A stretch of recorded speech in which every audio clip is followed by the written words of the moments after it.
ये जानना चाहते हैं कि इसका नाम सालासर धाम ही क्यों है और कैसे पड़ा?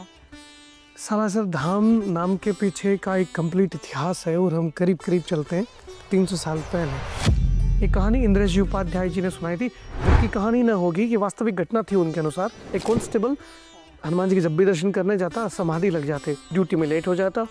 कई दिनों तक ये चला। फिर एसएचओ ने कहा कि यार बड़ा लेट आता है और हम समाज सेवा के लिए यहाँ है, तू हनुमान सेवा में लगा है, अब अगर तू गलत हुआ तो तुझे नौकरी से निकाल दूंगा। इस बार उसकी समाधि 10 घंटे तक लगी, पूरी ड्यूटी खत्म। सुबह 8 बजे की ड्यूटी, रात को 8 बजे समाधि से उठा, ऑफिस में जाके रिजाइन लेटर दिया कि सर मैं तो अब नहीं रह सकता, आप मुझे सेवानिवृत्त कर दीजिए, मैं तो हनुमान जी की सेवा करूंगा। उन्होंने कहा क्यों? आज तो टाइम पे आ गया था। अपने खेत में बोरवेल करवाता है या कुआं लगवाता है तो वो हनुमान जी की प्रतिमा स्थापित करता है रक्षा सुरक्षा के लिए। बिल्कुल। गांव गांव गली गली चले जाइए, हर बड़े पीपल वृक्ष के नीचे हनुमान विराजमान है। भारतवर्ष के नहीं, विश्व के कोने कोने में हनुमान है। फिर यहाँ ऐसी क्या बात है कि दुनिया आती है? तो साक्षात हनुमान जी यहाँ विराजमान है। वो राम के दास है ना? अंडा की आजकल की इस दुनिया में हमें किसी का दास बनने में बहुत पीड़ा होती है। हनुमान जी स्वयं को खुद कैसे रिप्रेजेंट करते हैं? जैसे वानर सेना जानती है हनुमान कौन है, राम लक्ष्मण जानते हैं कौन है, राक्षस नहीं जानते थे कि हनुमान कौन है। जैत्यति बलो रामो लक्ष्मणस्य महाबले। हनुमान जी की राम भक्ति में सीता भक्ति भी तो है, उसके बारे में अगर आप बताना चाहें। परंपरा कहती है हाँ। श्री सीतानाथ समारंभाम श्री रामानंदाचार्य मध्यमाम। इतनी सी सिंदूर लगाने से अगर राम जी की आयु बढ़ती है, प्रसन्न होते हैं, तो क्यों ना मैं अपने आप को राम नाम में ही रंग लूं उस सिंदूर को। और उन्होंने घी से अपने शरीर पर घी और सिंदूर लगाकर ये पूरे दरबार में नृत्य करते हुए श्री राम जय राम बोलते हुए पहुंचते हैं। आसन पे वो खड़े होते हैं, वो एक लाल रंग का ही आसन होता है। तो ये आरती करने का कोई विशेष कारण है? वो जो गद्दी है वास्तविकता में उसका रहस्य जो आपके दर्शकों को आज पता चलेगा। कहते हैं इस जगह आप आसानी से नहीं पहुंचते, बुलावा आता है तो ही पहुंचते हैं।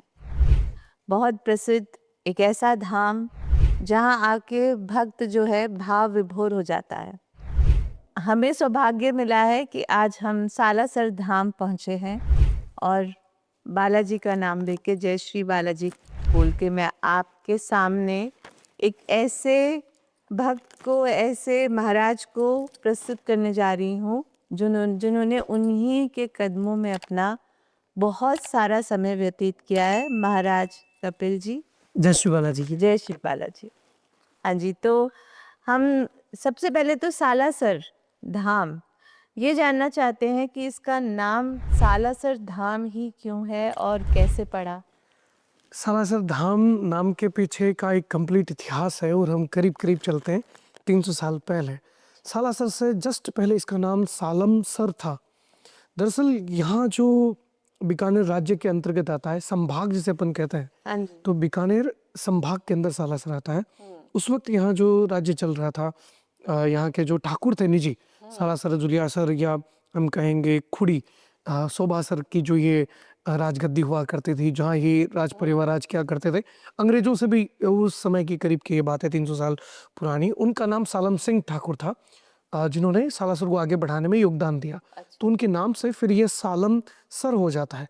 उससे पहले एक ढाणी थी। ढाणी शब्द का अर्थ हुआ रेतीला इलाका या गांव का पिछड़ा वो इलाका जहाँ चुनिंदा घर हो, 5-10 से ज्यादा घर ना हो, खेत ज्यादा हो, जहाँ व्यवसाय केवल खेती हो, कोई बहुत ज्यादा दुकानें ना हो, उस चीज को ढाणी बोलते हैं। तो ये तेतर वालों की ढाणी थी।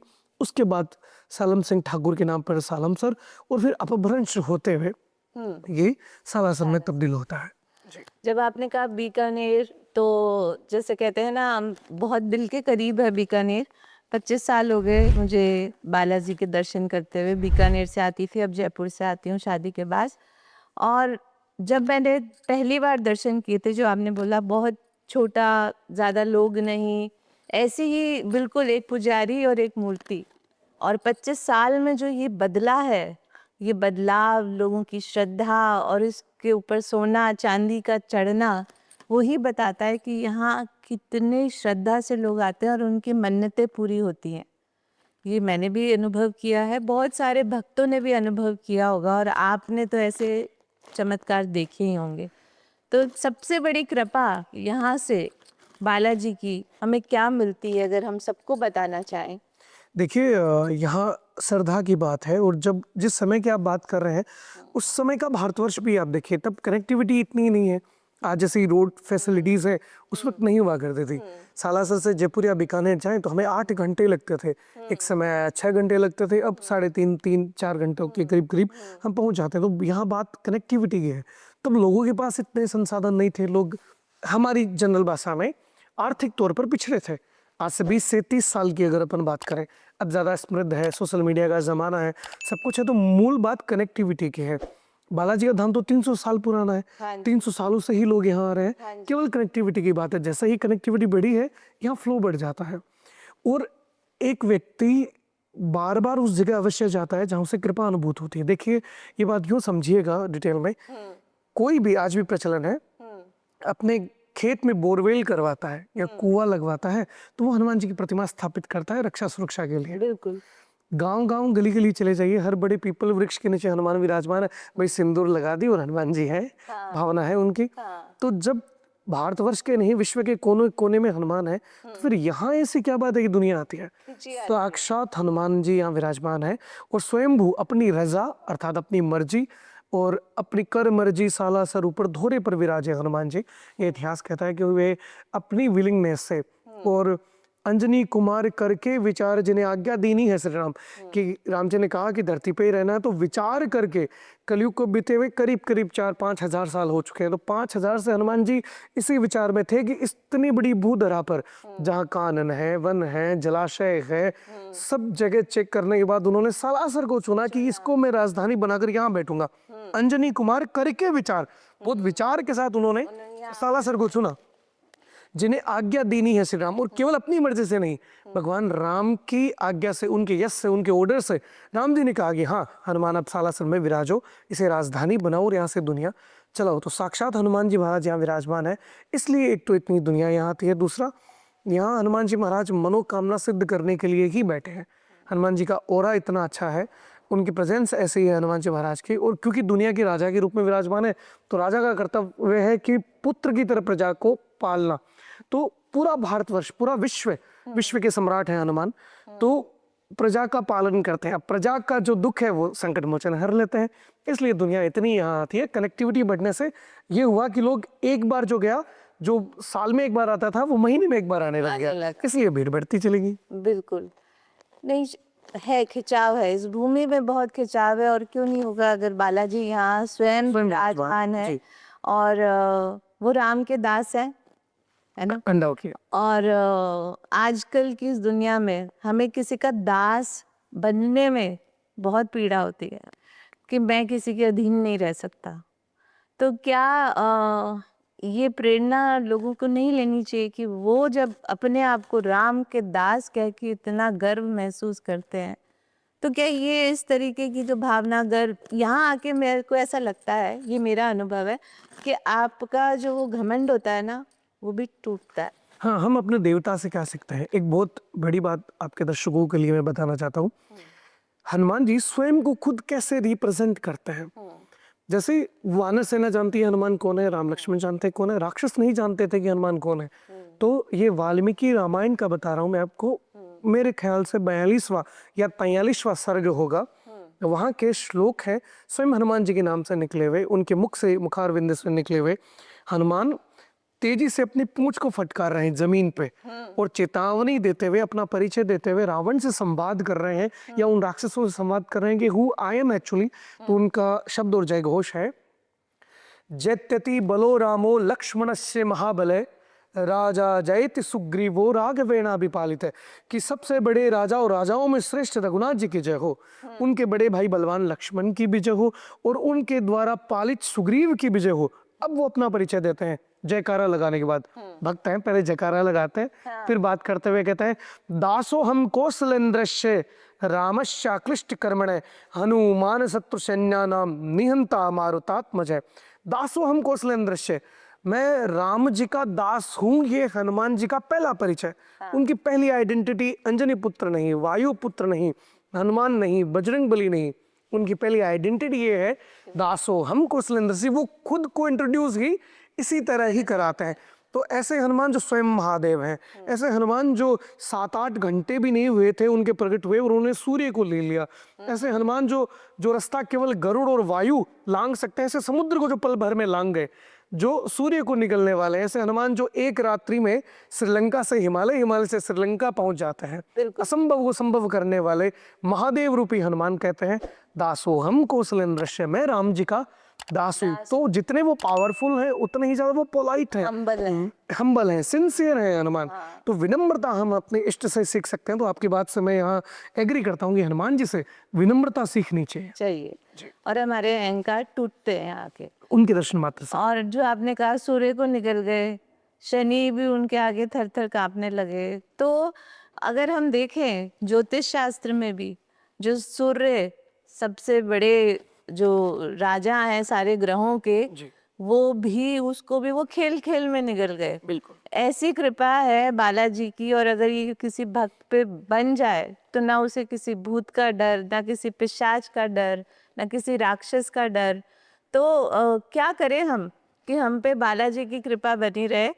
ये मैं आपसे इसलिए पूछ रही हूँ कि आपको उन्होंने चुना है, ठीक है, आप वो राम के दास हैं, मैं हनुमान जी का दास हूँ, बिल्कुल उनका दास हूँ। हाँ जी। तो हनुमान जी महाराज जो करते हैं वैसे बन जाइए। हनुमान जी महाराज राम जी का नाम लेते हैं तो आप उनके कीर्तन में शामिल हो जाइए। आपको आज एक तरीका बताता हूँ। यदि आप हनुमान जी के साथ कीर्तन करना चाहते हैं, हनुमान जी के साथ कीर्तन करना चाहते हैं, फिर बोल रहा हूँ, तो आप उनसे कनेक्ट करने के लिए इस एक उपाय को कीजिए। शास्त्र ऐसा कहता भी है और गणमान्य वरिष्ठ ज्येष्ठ श्रेष्ठ मलुक पीठाधीश्वर राजेंद्र दास जी महाराज, जो अग्रपीठाधीश्वर भी हैं, अब रामानंदी संप्रदाय के बड़े महान संत जिनको मैं बहुत मानता हूँ, उनके ही मुखारविंद से सुना और उन्होंने शास्त्र प्रमाण भी दिया कि हनुमान जी के रोमकूप से, यानी एक एक रोमावली से, उनके शरीर के प्रत्येक एक बाल से विजय मंत्र प्रकट होता है। हनुमान प्रतिदिन प्रतिक्षण श्री राम जय जय राम, श्री राम जय जय राम, श्री राम जय जय राम, ये बार बार हर सेकंड हर क्षण हनुमान बार बार पुकारते रहते हैं। तो ये विजय मंत्र के कारण हनुमान जी महाराज आज तक जयी हैं, विजयी हैं, कोई उन्हें हरा नहीं पाया। तो ये विजय मंत्र की शक्ति है।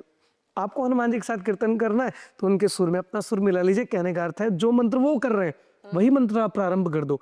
हनुमान जी विरक्त हैं, कोई गृहस्थी नहीं, तपस्वी संत है। उनसे जुड़ने के लिए आपको कीर्तन ही करना पड़ेगा, भजन ही करना पड़ेगा, साधु ही बनना पड़ेगा, संत का स्वभाव एक्सेप्ट करना पड़ेगा, समाज को एक दृष्टि से देखना पड़ेगा। बड़ा छोटा ऊंचा नीचा घमंड राग द्वेष काम क्रोध मद लोभ ईर्ष्या मत्सर द्वेष, इन सबको अपने से दूर करना पड़ेगा और कीर्तन कीजिए श्री राम जय जय राम। जब भी हनुमान जी को देखिए, उनका नाम सुने, उनके बारे में बात करें, एक बार ये पुकार लीजिए।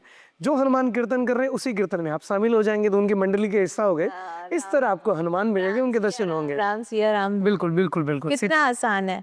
तो अभी हम जब सालासर आ रहे थे तो जब वो गेट आया सालासर धाम का, वहाँ लिखा था सीता द्वार। जी जी जी जी। तो मैं इस हनुमान जी की राम भक्ति में सीता भक्ति भी तो है, उसके बारे में अगर आप बताना चाहें। परंपरा कहती है श्री सीतानाथ समारंभाम श्री रामानंदाचार्य मध्यमाम अस्मद आचार्य परंपराम वंदे गुरु परंपराम। तो जो पहली गुरु है भगवान राम जी से मिलाने की, वो तो जगत जननी जानकी है, वो वैदेही सीता है। क्योंकि राम की शक्ति वो है। जयति श्री जानकी भानुकुल भान की प्राण प्रिय वल्लभे तरणी भूवे भूपे राम आनंद चैतन्य घन विघ्ना सहारी आह्लादिनी सार रूपे। यूं करके तुलसीदास जी माता जनक नंदिनी जी की स्तुति करते हैं। और ये देखिए कि हनुमान जी को अजर अमर बनाने वाली वही है। अजर अमर गुण निधि सुत होहु बहुत करहु रघुनायक छोहु। राम जी कृपा करते रहे सदैव, ये आशीर्वाद भी सीता जी को राम जी से न मिलकर सीता जी से ही मिलता है सीधा, यानी सीता जी से मिलता है, राम जी से न मिलकर, मेरे कहने का ये अर्थ है। तो राम भक्ति का प्रारंभ सीता राम से ही है, केवल राम जी से नहीं। राम राम करना श्रेष्ठ है। राम अपने आप में तारक ब्रह्म शब्द है। ओमकार और राम में भेद नहीं है। जब हम उपनिषद पढ़ने के लिए जाते हैं, चाहे हम मुक्तिकोपनिषद पढ़ें, हम रामतार सारकोपनिषद पढ़ें, तारकोपनिषद पढ़ें, ये उपनिषद पढ़ते हैं, तब हम ये जानते हैं कि ओमकार में और राम नाम में भेद नहीं है। फिर भी यदि सीता जैसी शक्ति साथ होती है तो आप सत्य से जुड़ जाते हैं। सीता शक्ति है, राम सत्य है, तो आपके अंदर की शक्ति और सत्य एक जगह जब होता है तब हम ब्रह्म तत्व को प्राप्त करते हैं। तो जानकी जी तो माँ है हनुमान जी के। और एक बात का ध्यान रखिएगा, हाँ जी, राजा का बेटा राजा बनता है, ये नियम है। अयोध्या की राजगद्दी पर जब राम साकेत गए तब उन्होंने लवकुश को नहीं बिठाया, भरत शत्रुघ्न के पुत्रों को नहीं बिठाया, हनुमान गढ़ी में गढ़ की स्थापना कर कर हनुमान को बिठाया, क्योंकि राम और सीता के ज्येष्ठ पुत्र हनुमान है।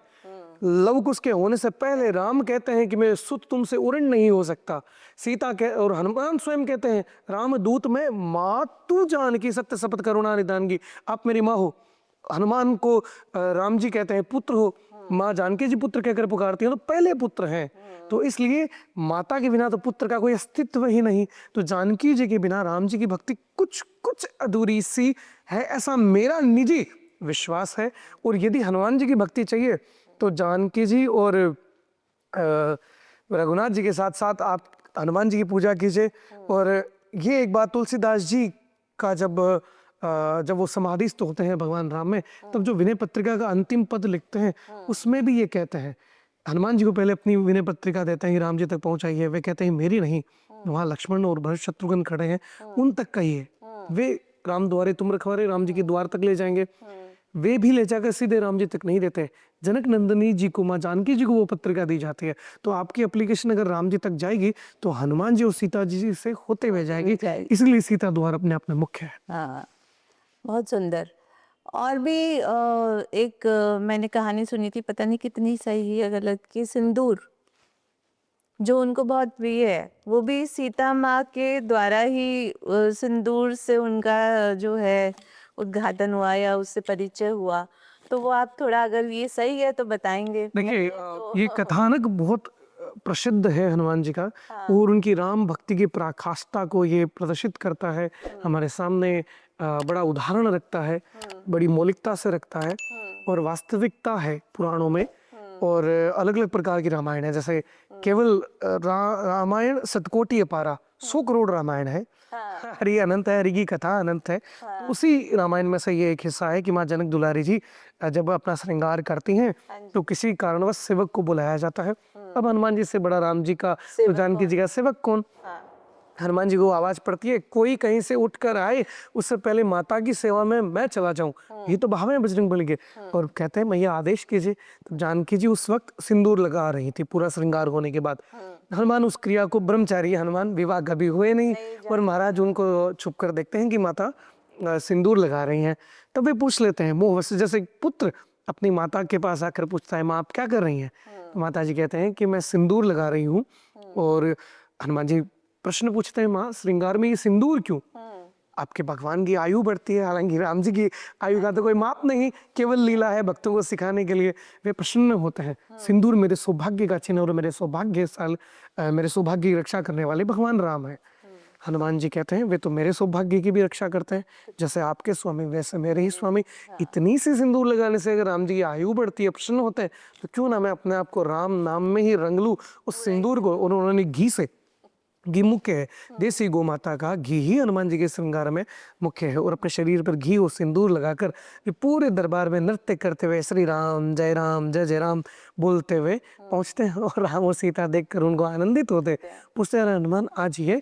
तब उन्होंने वो पूरी कथा बताई कि ऐसे जानकी जी ने कहा और माता की आज्ञा से मैंने अपने पूरे शरीर को रंग लिया। तो भगवान आप सभी पर कृपा करे, आपके दर्शकों में भी राम रंग पड़े और वो खिले ऐसे मेरे पे। और यही वजह है कि हम सिंदूर अर्पित करते हैं हनुमान जी को, और एक लाल रंग का विशेष उनके साथ जुड़ाव है, या कोई और भी ये लाल रंग और हनुमान जी का जो कनेक्शन है वो यही सिंदूर की वजह से है? नहीं, हनुमान जी का जो ओरा है वो अरुण वर्ण का है। अब वाल्मीकि रामायण जब पढ़ते हैं तब आप उस स्थिति में आते हैं, मैं सर्ग भूल चुका हूँ, क्षमा चाहता हूँ, कि जानकी जी बैठी हैं अशोक वृक्ष के नीचे, और डाली पर चिड़िया जितने हनुमान हैं, और वो पहली बार हनुमान जी का दर्शन करते हैं। तो उनको ऐसा लगता है कि जैसे कोई हजारों बिजलियां एक जगह आकर गिरी और स्थिर हो गई हो। पिंगल वर्ण यानी सोने के बाल है। हनुमान जी का कलर गोल्डन कलर है। वो कपिश कपिल भी है। कपिल शब्द का अर्थ है पीले रंग का सुवर्णाभा वाला। तो श्री हनुमान जी महाराज ऐसे समान पड़ते हैं जैसे कोई हजारों बिजलियां गिरी हो। पिंगल उनका वर्ण हनुमान जी महाराज का। और उनका जो ओरा है यानी उनकी जो आभा है वो लाल रंग की है। उनकी आंखें मधु जैसे, जैसे शहद होता है मीठा, जैसे तपाया हुआ सोना उनकी आंखों में डाला जाता है, चमक। और पीले रंग के हनुमान यानी स्वर्ण रंग के हनुमान, पीले रंग नहीं, स्वर्ण की आभा वाले हनुमान जिनकी प्रत्येक रोमावली सोने के बाल जैसी है।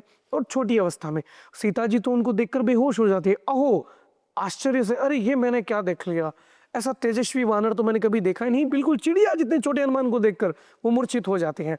तो वहां ये लिखा है कि अरुण कांति, अरुण नाम भगवान सूर्य के सारथी का है। सूर्य आए उससे पहले अरुण आते हैं रथ लेकर, ऐसा हमारा धर्मग्रंथ मानता है। भी लालिमा आती है, पो फटती है, तो वो रंग लाल रंग को अरुण कहते हैं। तो लाल देह लाली लसे अरुधर लाल लंगूर वज्र देह दानव दलन जय जय जय कपिसूर। उनका ओरा लाल रंग का है, इसलिए सालासर के पुजारी लाल वस्त्र धारण करते हैं अंदर जब पूजा में होते हैं। तो लाल रंग उनका वहां से है कि उनका ओरा लाल रंग का है और उनका स्वयं का रंग गोल्डन है। स्वर्ण उनके रोमावलियां उनकी स्वर्ण है, उनकी आंखें पिंगल वर्ण की है और उनके दांत वज्र के समान कठोर है और उतने ही सुंदर है। वज्र शब्द हीरे के लिए भी प्रयुक्त हुआ है, केवल इंद्र के आयुध यानी हथियार के लिए नहीं।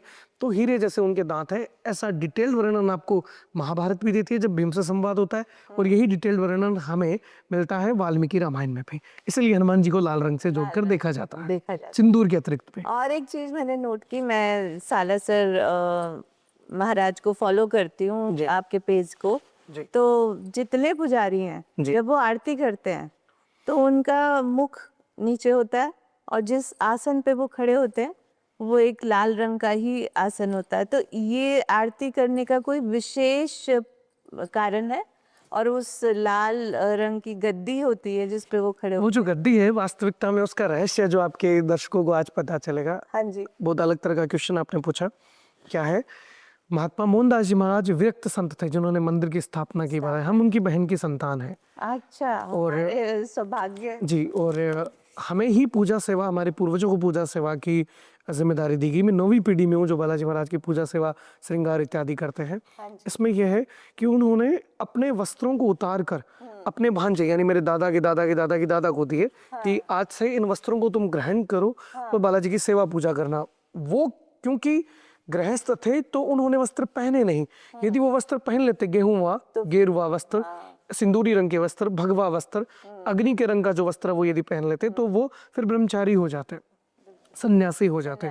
तो उन्होंने उसे आसन बनाया, गद्दी बनाया और उस गद्दी पे खड़े होकर सेवा की। महात्मा जी ने ये वचन भी दिया कि जब आप इस गद्दी पे खड़े होकर पूजा करेंगे या आपके वंशज पूजा करेंगे तब बालाजी यही समझेंगे कि मैं एक विरक्त संत ही पूजा कर रहा हूँ। महात्मा मोहनदास भी आरती कर रहा है, कोई नया लड़का नहीं खड़ा वहां, कोई वंशज नहीं खड़ा, मोहनदास जी खड़े। इसलिए पुजारी जब पूजा करते हैं उस गद्दी से हटते नहीं, केवल बाहर जब आरती करने के लिए आते हैं तभी वो गद्दी को छोड़कर बाहर आते हैं। मुख्यतः राजभोग, बाल भोग और राजभोग की आरती या सुबह की प्रातःकाल मंगला और सायकाल आरती, शयन आरती, पुजारी अंदर जब बालाजी की खुद की आरती उतारता है गद्दी से पैर नीचे नहीं रखता। और आरती भी बिल्कुल जो झुककर, ये मर्यादा है। बालाजी राजा है, राजा के सामने झुका जाता है, विश्व के सम्राट है और झुककर ही भगवान की पूजा से कड़क से नहीं कर सकते। यदि सदे सीधे खड़े रहोगे भैया बड़ी जल्दी काटे जाओगे। थोड़ा विनम्रता होनी चाहिए आपके। और जो बैठ के करते हैं पूजा, बैठकर पूजा करने का उद्देश्य नहीं समझा मैं। आसन पे लगा के जैसे पूजा जब हम करते हैं अनुष्ठान, हाँ होना ही चाहिए, बिल्कुल होना चाहिए, इसमें कोई डाउट नहीं है। आसन पर बैठकर ही पूजा की जाती है। ये तो विश्व के सम्राट की आरती है और ऊपर कई देवता विराजमान है तो उनकी आरती खड़े होकर ही की जाएगी, आरती बैठकर नहीं की जानी चाहिए। ऐसा मेरा निजी मानना ही है। हमारे संस्कारों में मैंने देखा ये कि पूरी जब अनुसंधान हो जाती है तो हम आरती करते हुए खड़े होकर ही आरती की और झुककर की जाती है, विनम्र होकर समर्पित होकर की जाती है। जी। और कोई ऐसी बात जो आप खुद से बताना चाहेंगे सालासर धाम के बारे में, जो जैसे आज मैंने समाधि, आपके कहने से समाधि के दर्शन किए, तो कई बार, और ये मैंने भी किया है, कि हम आते हैं, दर्शन करते हैं और चले जाते हैं और वो तो पता ही नहीं होता कि यहाँ पर मोहनदास जी की समाधि भी है और आपको वहाँ पे किए बिना जो दर्शन है वो अधूरे हैं, बिल्कुल अधूरे हैं। इसलिए अधूरे हैं कि आपको आज बालाजी के दर्शन हो रहे हैं तो महात्मा मोहनदास जी महाराज की कृपा और उनकी भक्ति, उनकी त्याग और उनके तपस्या से ही हो रहे हैं। यदि महात्मा मोहनदास जी सीताराम हनुमान की अलख नहीं जगाते, हनुमान जी को प्रसन्न नहीं करते, तो आज बालाजी महाराज का ये रूप हमारे सामने न होता, सालासर धाम न होता, सीताराम हनुमान स्वयं सिद्ध जागृत मंत्र न होता। तो महात्मा मोहनदास जी की ही कृपा से आज जो सारी माया है, महात्मा मोहनदास जी महाराज वहाँ विराजमान है। जूना पीठाधीश्वर आचार्य महामंडलेश्वर श्री अवधेशानंद गिरी जी महाराज, जिनको मैं बहुत मानता हूँ।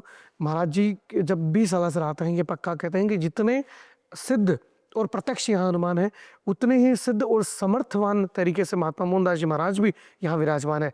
जीवित समाधि महात्मा जी ने ली थी। कहने का अर्थ है हम हमारे अष्टांग योग के द्वारा, अष्टांग योग का बड़ा नियम, यम, संयम, ब्रह्मचर्य, प्रत्याहार और फिर समाधि लगती है हमारी आगे ध्यान के बाद में, तो वो सब फॉलो करते हुए योगी महात्मा तपस्वी संत ने अपने प्राणों को हनुमत तत्व में विलीन किया था जीवित समाधि से, यानी अपनी मर्जी से। नेचुरल डेथ नहीं होती है। महात्मा जी ने योग क्रिया द्वारा अपने प्राणों का हनुमत तत्व में हवन किया है, तो उन्होंने वो जीवित समाधि ली थी। और बहुत बड़ी ऐसा बात है। और महात्मा जी के बारे में सभी संत ऐसा कहते हैं कि वो उतनी ही जागरूकता से हैं जितनी जागरूकता से वो आरती बालाजी की किया करते थे। आज भी महात्मा मोहनदास जी और उनकी बहन कानी दादी जी की कृपा सहित रूप एनर्जी सालासर में उतनी ही विद्यमान है। तो जैसे कि मैंने कहा, राम जी से मिलना है तो हनुमान जी तक जाइए, हनुमान जी से मिलना है तो महात्मा मोहनदास जी तक जाइए, आप बालाजी तक अवश्य पहुंचेंगे, क्योंकि वे कारण है, वे हेतु है, वे थे तो बालाजी आए, वरना हमारे पुकारने पर कहाँ हनुमान उपस्थित है इतने सरल रूप में। बिल्कुल सही। वे अपनी मर्जी से आएंगे और यहाँ हनुमान जी महाराज महात्मा मोहनदास जी के विनय से प्रकट होकर आए।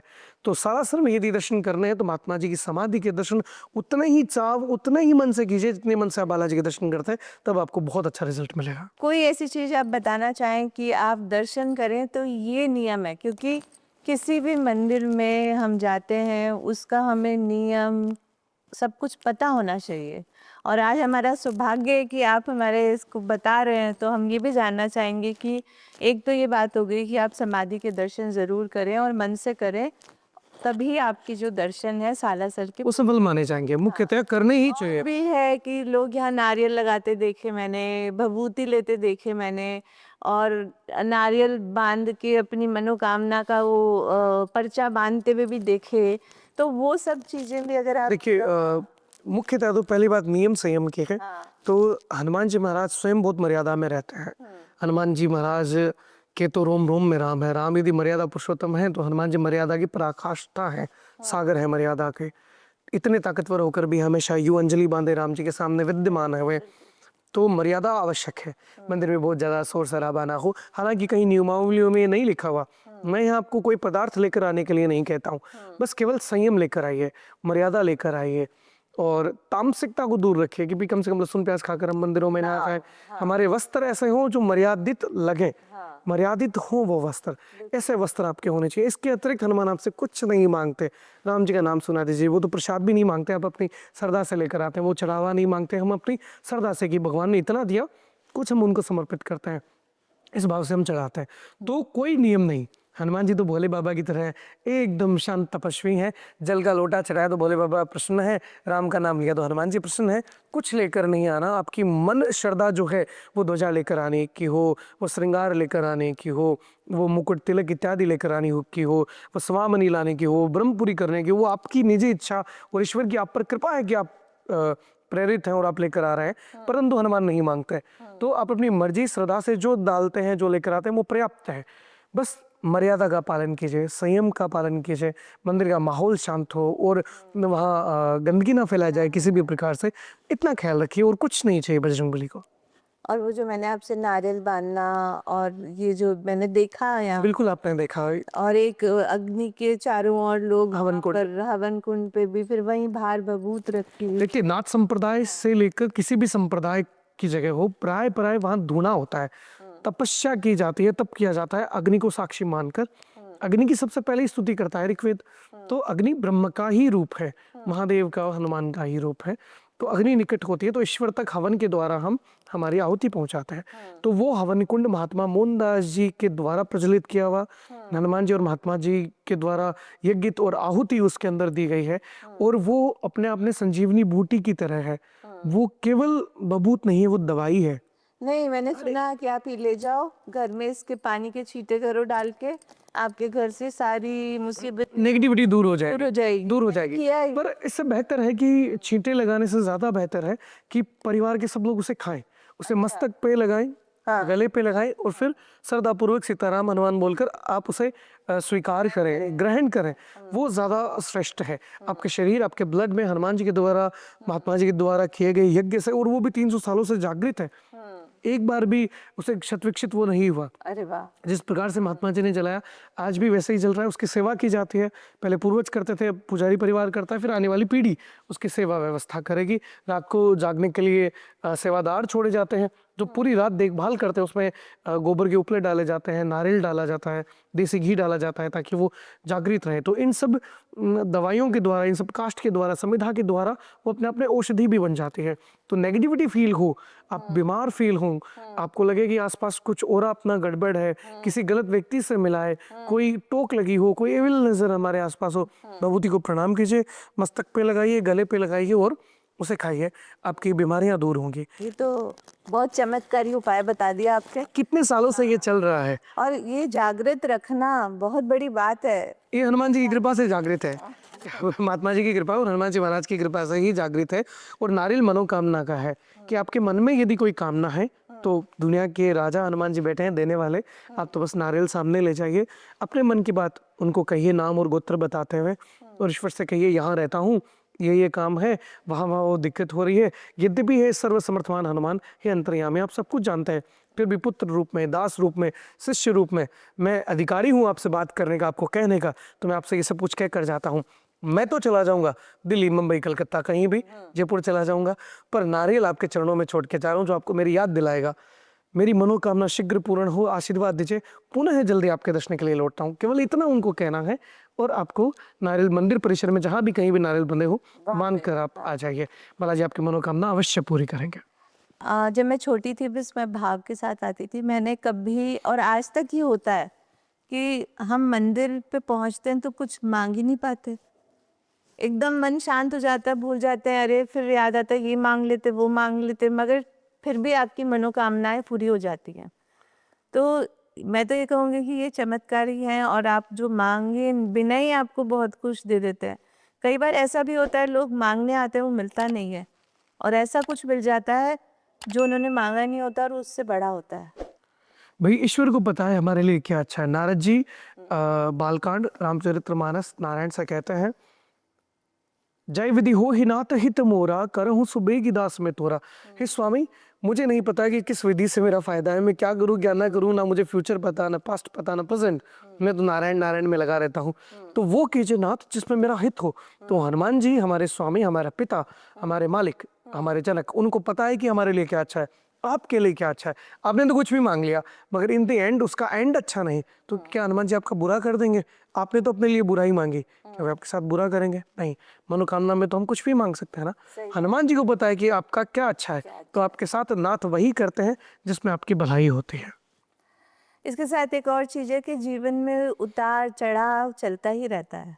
हम आते हैं, कई मैंने देखा है जब हमारे को बहुत मुसीबत होती है हम यहाँ आते हैं, और मुसीबत पता नहीं इंसान की जाती है नहीं जाती, मैं तो अपने रेगुलर उसमें आती हूँ। तो एक बात तो है कि आपको मुसीबत तो आपसे कभी टलेगी नहीं, मगर साहस और उस मुसीबत को झेलने का, फेस करने का जो साहस है, मुझे लगता है वो बालाजी की कृपा है।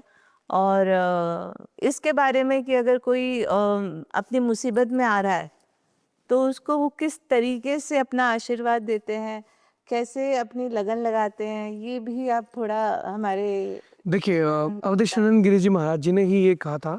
उन्होंने कहा था कि हनुमान कई बार, क्योंकि हमारा सामर्थ्य नहीं, इन आंखों का सामर्थ्य थोड़ी है साक्षात दर्शन कर पाए, तो वे कई बार आपके अंदर विचार बनकर आते हैं, कई बार वे आपके अंदर धैर्य बनकर आता है, कई बार वे आपके अंदर साहस बनकर आता है, कई बार कोई साथी बनकर आता है, कई बार किसी रिश्ते में प्रेम उतर आता है, कई बार हमें कोई कोट अच्छा लग जाता है, कोई विचार अच्छा लग जाता है, कई बार कोई पुस्तक हमें अलग से मिल जाती है, कई बार कहीं भी हमें गुरु मिल जाता है, जय जय जय हनुमान गोसाई कृपा करो गुरुदेव के नाय।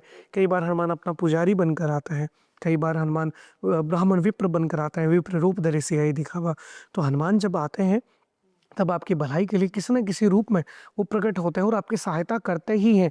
ज़रूरी नहीं कि इस बार गदा लेकर आपके पास आए हो सकता है कि इस बार वो आपके पास आरोग्यता के रूप में आए हो, स्वास्थ्य के रूप में आए हो, औषधि के रूप में हनुमान आपके पास आए हो, डॉक्टर के रूप में हनुमान आपके पास आए हो, सलाहकार के रूप में हनुमान आपके पास आए हो, वाहन बनकर भी आ सकते हैं हनुमान।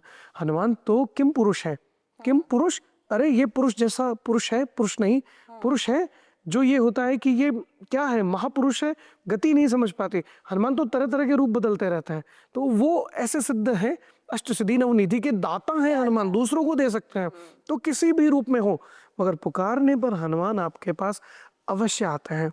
कोई एक हवा का झोंका आपका मूड ठीक करके चला जाता है। मानिए कि बजरंगबली का आशीर्वाद आपको मिल गया, यदि आप उनके डेवोटी हैं, उनको उतना ही मानते हैं, आप केवल प्रतिमा में प्रतिमा मूर्ति नहीं रखते, आप वहाँ हनुमान यदि महसूस करते हैं। एक कहानी इंद्रेश जी उपाध्याय जी ने सुनाई थी, जबकि कहानी न होगी, ये वास्तविक घटना थी उनके अनुसार। उन्होंने कहा कि मैं स्थान विस्मृत कर गया, क्षमा चाहता हूँ, और वहाँ बड़ा अच्छा हनुमान जी का दिव्य मंदिर था।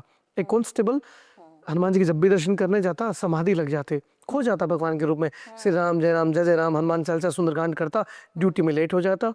कई दिनों तक ये चला, फिर एसएचओ ने कहा कि यार बड़ा लेट आता है और हम समाज सेवा के लिए यहाँ हैं, तू हनुमान सेवा में लगा है, अब अगर तू गलत हुआ तो तुझे नौकरी से निकाल दूंगा।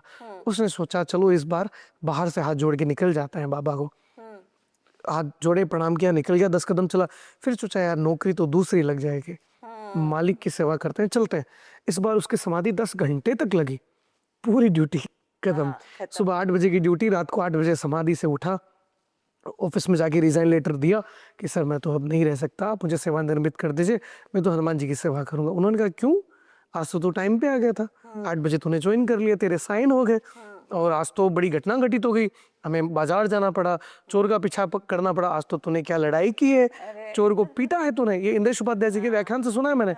तो प्रेमाश्रम में भर गया, समाधि लग गई, रोने लग गया, गिड़गिड़ा कर कहा कि नहीं, नौकरी तो अब हनुमान जी की ही करनी पड़ेगी, क्योंकि मैं मंदिर बैठा था और हनुमान जी के मंदिर से कहीं बाहर नहीं गया। जब वहाँ के अन्य अन्य लोगों से पूछा गया तो बात सत्य सिद्ध हुई, वो व्यक्ति पूरे दिन मंदिर था और हनुमान उसकी नौकरी बचाने के लिए वहाँ गए थे। तो इसी प्रकार से यदि बजरंगबली सहायता करने के लिए आएंगे तो क्या पता वो आपके लिए टोपी पहनकर डंडा हाथ में लिए ड्यूटी पे भी चले जाए। क्या बात है। और ये भी है ना कि अगर आप इस जगह आ गए हो, सालासर धाम तक आ गए हो, चाहे कोई आपको लेकर आया है, चाहे कैसे भी, तो कहीं ना कहीं बालाजी की तो कृपा है, वो चाहते हैं कि आप आए और आप जो है आपका जीवन बदले, आप में परिवर्तन आए। कोई यहाँ आके बदला ना हो ऐसा तो हुआ नहीं होगा, मतलब मन बदल जाता है, इंसान क्या बदलेगा, पर हाँ मन में परिवर्तन। पूर्वज तो कहते थे, और ये मैं हर बार कहता हूँ, प्राय मैंने हर जगह कहा है कि बार बार थारा दर्शन करके मन का दुखड़ा दूर हुआ। मैंने जितनी बार बजरंगबली बालाजी आपको देखा, मेरे मन का दुख जाता रहा, मतलब मैं डिटॉक्स होता रहा बाई हार्ट, मेरी फीलिंग एकदम नेचुरल होने लगी, मैं मोरली करेक्ट होने लगा, क्योंकि वो सबसे ज्यादा करेक्ट है, सबसे ज्यादा मर्यादावान है। तो जब जब मैंने आपको देखा, दिल का दुख खत्म हो गया, कुछ अच्छाई मेरे अंदर ही उतरी। तो लोग न जाने किस नियत से यहाँ आते होंगे, क्या मांगने आते होंगे, पर यह तय है कि उनके जीवन में परिवर्तन अवश्य आता है। आज देंगे बजरंगबली, कल देंगे या परसों, वो उनकी मर्जी है, क्योंकि कर्मण्यवादी का रस्ते माँ फलेसु का तो बुद्धि ही ठीक करेंगे, मुझे लगता है। ये मेरे को सबकी अपनी अपनी भावना है भाई, किसी को धन की आवश्यकता तो धन देंगे, किसी को पुत्र की आवश्यकता है उसे पुत्र देंगे, किसी को स्वास्थ्य चाहिए उसे स्वास्थ्य देंगे, किसी को बुद्धि चाहिए तो उसे बुद्धि देंगे, पर आप अपने मन से क्या चाहते हैं वो आप पर निर्भर करता है। और मैं ना बहुत रेमेडी देती हूँ as a astrologer, Hanuman Chalisa करिए, क्योंकि बहुत कुछ तो कर नहीं पाते और हनुमान चालीसा हर कोई पढ़ लेता है। तो कोई ऐसा नियम और ऐसी ताकत आप इस रेमेडी में जोड़ देना चाहते हैं कि आप हनुमान चालीसा ऐसे करिए, और हनुमान चालीसा का इस तरीके से पाठ करने से इसका और फल जो है। ये जो शब्द आपने कहा पाठ करिए, बस यही करना है। पाठ शब्द पठ धातु, पढ़ता है पठंती, पठ से पठत पठत, संस्कृत व्याकरण। पठन का अर्थ है कि आप पढ़ रहे हैं, सामने कुछ लिखा हुआ है, यूं नहीं कि हम कोम्ब कर रहे हैं और हनुमान चालीसा चल रहा है। आसन होना चाहिए, सामने दीपक होना चाहिए, और आप हनुमान जी की प्रतिमा होनी चाहिए, और हम हनुमान जी महाराज का पाठ कर रहे हैं, हम बोल नहीं रहे, हम पढ़ रहे हैं। क्योंकि जो सतबार पाठ कर कोई छूटे बंद महासु कोई, तो पाठ होना चाहिए। यदि पठन नहीं है, फिर भी राम जी के नाम का, हनुमान जी के गुणगान का फल तो है, पर पूरी सिद्धि जब है जब पठन किया जा रहा है, आंख पढ़ रही है, मन पढ़ रहा है। क्योंकि पढ़ने से क्या होता है, देखिए राजेंद्र दास जी महाराज ऐसा कहते हैं, वे कहते हैं कि राम जी का नाम बोलने में बड़ा आनंद है, तारक है, मोक्ष प्रदान करता है, पर राम का नाम लिखना और ज्यादा अच्छा है। क्यों? क्योंकि लिखने से आपको दर्शन भी उस नाम के ही हो रहे हैं, आपकी बुद्धि, शरीर, क्रिया, मन सब एक जगह जुड़ गया। आपकी अंगुली से लेके, आंखों से लेकर, मस्तिष्क से लेके हाथ की क्रिया भी वही करने लगी। यूं तो राम राम बोल रहे हैं, दिमाग कहीं और चल रहा है, लेखन में वो चलता है। तो इसलिए पाठ करते समय इधर हनुमान जी की सुंदर तस्वीर है हनुमान चालीसा में, और यहाँ पठन चल रहा है, दोनों एक साथ जुड़ेंगे तो हनुमान चालीसा आपके लिए और ज्यादा सिद्धि प्रदायक सिद्ध होगा। एक तो ये नाम डालिए, याद हो, हाँ बिल्कुल, पढ़ कर ही पर आप पढ़ कर करो, सामने रखिए और पढ़े। पढ़ करके चाहिए। यदि संसाधन नहीं है, आप बस में चल रहे हैं, नहीं है आपके पास पढ़ने के लिए, आपको याद है आपने भगवान को याद किया, पाठ कर रहे हैं, उसमें कोई बुराई नहीं, कोई गलत बात नहीं। पर यदि आप सिद्धि चाहते हैं, आप चाहते हैं अच्छे रिजल्ट्स मिलें, और आप विधि चाहते हैं, तो विधि में आपके लिए आसन भी है, दीपक भी है, हनुमान जी की प्रतिमा भी होनी चाहिए, और आपके आप मतलब शुद्ध हो कम से कम होना चाहिए। और हाँ बिल्कुल बिल्कुल, शुद्धता आवश्यक है। हाँ, और भी बहुत सारे हनुमान जी के पाठ है, बजरंग बाण। देखिए मैं हाँ, उसके लिए भी क्या नियम है? मैं नहीं करती, जी जी पर जी। मैं जानना चाहती हूँ। और नियम हनुमान जी के पाठ की यही बात है कि सात्विकता होनी चाहिए। यूं नहीं कि आप मैकडी से लहसुन प्याज का बर्गर खा के आके हनुमान जी के सामने बैठे हैं, आप मंगलवार को तो मंदिर जा रहे हैं, पाठ कर रहे हैं, सैटरडे नाइट आपकी पब में चल रही है, बिल्कुल। तो आपका आचरण, आपकी मर्यादा हनुमान जी से जुड़ी हुई भी होनी चाहिए, तभी हर पाठ सिद्ध करेगा। बजरंग बाण बाण है मेरी नजर में, बाण शब्द का अर्थ है अस्त्र शस्त्र है, और हमारा सनातन धर्म कहता है ये अस्त्र शस्त्र का उपयोग प्रोटेक्शन के लिए पहले, मारने के लिए सेकंड है। तो इसमें ये भी सुना है कि मेल फीमेल का भी होता है, फीमेल नहीं करती है? नहीं, बेटियां हैं वो हनुमान जी की, बिल्कुल कर सकती हैं, कर सकती हैं। परंतु मैं कहता हूँ पाठ करने के लिए नहीं है वो, डेली बेसिस पे नहीं है। यदि विशेष परिस्थिति है तब आप बजरंग बाण का पाठ कीजिए, वहाँ जानकी मैया की, अंजनी माता की, राम जी की सौगंध वगैरह दिलाई गई है। और नित्य यदि मान लीजिए कि मैं रोज कहूँ तुझे तेरे बाप की कसम ये काम करके दे, क्या हुआ? तुझे तेरी माँ की कसम नहीं लगती? ये स्थितियां ना बनाए जाए अपने इष्ट के साथ, आप विनम्रता से कीजिए, वो जरूर आपकी सुनेंगे। उसके लिए हनुमान चालीसा, सुंदरकांड, संकट मोचन, अन्य अन्य पाठ है। आपको बजरंग बाण के पीछे ही क्यों पड़ना है? वही मेरे को जानना था। आप स्वार्थी हो चुके हैं, जब भक्ति में स्वार्थ मिला लेंगे तो वो भक्ति कहाँ रही? आप तो पीछे पड़ गए हनुमान जी के। ये चीज मत कीजिए, क्या पता उसमें आपकी भलाई ना हो, तभी हनुमान जी ना कर रहे हो सकता है देरी से मिले, आपको आज मिल जाए और आप खो दें उस धन को, मगर आपको 10 साल बाद मिले और वो स्थिर रहे, क्या ज्यादा मेरे से आपके लिए बेहतर है? हुआ बजरंग बाण, मैंने हनुमान चालीसा श्रद्धा से बहुत कई बार 7-7 बार। वो बजरंग बाण से ज्यादा श्रेष्ठ है श्रद्धा से किया हुआ। मैं मना नहीं कर रहा हूँ पाठ के लिए, पुनः कहता हूँ भगवान का पाठ है, किया जाने के लिए ही लिखा गया है, डेली बेसिस पे नहीं करना चाहिए, ऐसा मेरा बुजुर्गों से, परेशानी हो। हाँ बहुत परेशानी हो। मैंने अपने पूर्वजों से ये संस्कार सीखा कि डेली बेसिस पे नहीं किया जाना चाहिए। बस मैं केवल इतनी बात आगे बढ़ाना चाहता हूँ जी। तो हम सालासर धाम पर ही लौटते हैं। जी। आपने बहुत सुंदर तरीके से हमें ऐसी ऐसी बातें बताई जो 25 साल आने पर भी मुझे नहीं पता थी, तो ज़रूर बाकी लोगों को भी बहुत फायदा हुआ होगा। तो और कोई ऐसा अनुभव जो आपको जुड़ने के बाद, जैसे आपने कहा लहसुन प्याज मत खाओ, आके आज हम बच्चों को बोलते हैं तो वो मानते नहीं है, मगर आप तो बचपन से यहाँ जुड़े हुए हैं, तो कोई ऐसा विशेष लाभ जो आपने अपने में महसूस किया और आप बच्चों को बोलना चाहेंगे कि आप अपने बचपन से ही कम नहीं तो कम से कम हनुमान चालीसा का पाठ कर लें, तो उससे उनके क्या फायदे होंगे? देखिए मैं लहसुन प्याज अपने आप में औषधियाँ भी है, और आयुर्वेद में इनका वर्णन आता है, आयुर्वेद जो वेद से जुड़ा है कम्प्लीटली, तो औषधि रूप में उसका इस्तेमाल किया जा सकता है। ऐसे गृहस्थ लोग खाएं तब भी मनाही नहीं है।